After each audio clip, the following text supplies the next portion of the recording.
जी बाल ठीक है इनके भी गंदे हैं। Good, you are looking good. बाल ठीक है जी ठीक है, चलें। मैं जरा टीवी ऑफ कर दूं। I've already lost sight of him.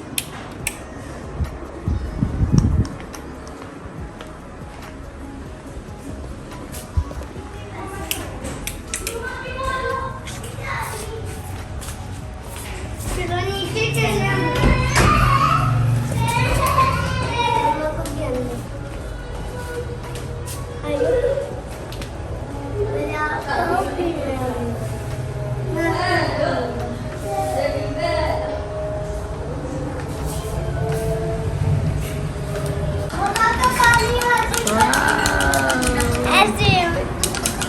Wow, what is this? ये भी जा बढ़िया मंदिर वो भी नीला अपने पास Okay. बढ़िया मत कर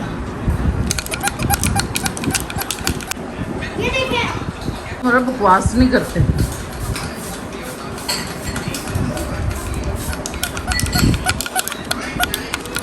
चले अरे हो शोहिना बन उधर सामने।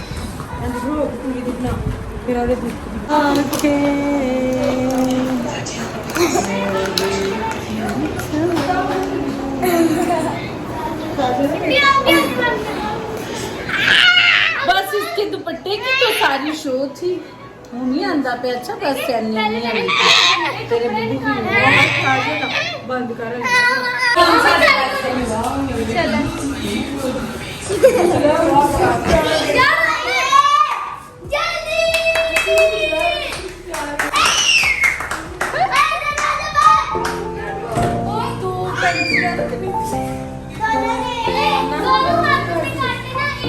मेरा साइड पे होना मेरा क्यों आ रहा है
अब हम उधर बिठाएं प्लीज।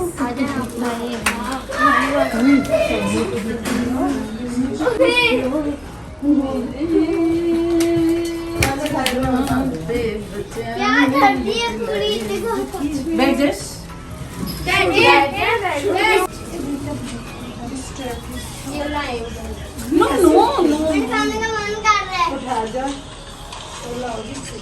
केक आपने डेकोरेट किया मदर डे तो मैं full happy mother day to you happy mother day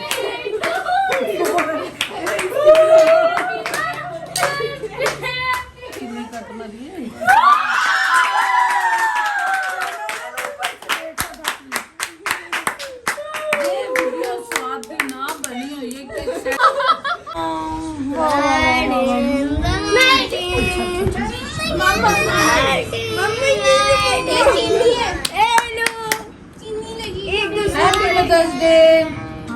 पहले दोनों माँ एक दूसरे को तो खिला लो। आपको पता है ये ना आपको पता है स्वादा था आप इसमें हमने डेकोरेट चादर ही सही कर बाबा की चादर ही ठीक है फिर आपने रोना डाल दिया आंटी यार यार मुझे बदमाशा केक पर ये स्वाद ला ला ये पीछे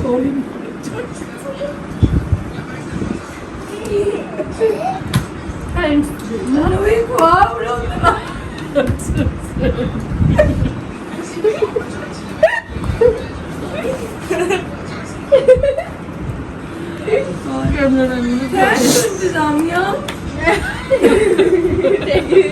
पता है ज्यादा मेहनत वाला किसने किया मच पाएंगे मैं मीरा मीरा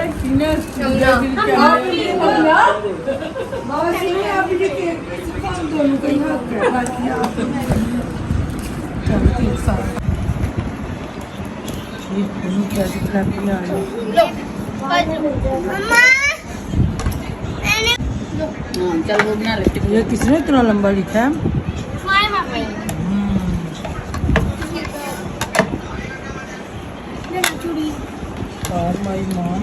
अस्सलाम वालेकुम, क्या हाल चाल है? आई होप आप सब लोग बिल्कुल ठीक ठाक है, मज़े में हैं। तो ये था जी आज का व्लॉग। आई होप आप लोगों ने एंजॉय किया होगा। तो आज की व्लॉग को बिल्कुल भी मैंने एडिट नहीं किया, इसमें मैंने वॉइस ओवर भी नहीं किया, ताकि हमारी फैमिली में जो हम जोक्स मारते हैं वो आप भी सुन सकें। तो एक्चुअली मेरी फैमिली बहुत नाइस सी और बहुत फन लविंग हैं, और इसके अलावा फाइटर्स भी हैं। ये केक खा के बना है। हाँ, देखिए मैंने व्हाट इज दिस? अरे ये देखिए इन लोगों ने मेरे कपड़े गंदे करने के लिए केक मंगा लिया। ओके, मम्मा ये पता है किसने लिखा है? आपको राइटिंग किसकी लिखी है?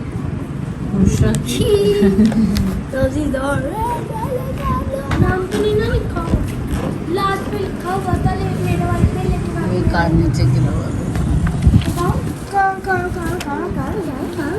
ये हूँ मैं मापी की तरफ से है। ये आप स्माइल मतलब एंड 1 2 3 फिर thank you baby, thank you dear son, thanks.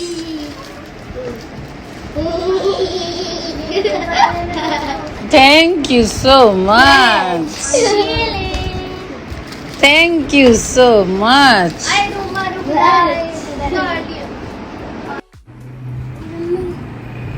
Thank you baby.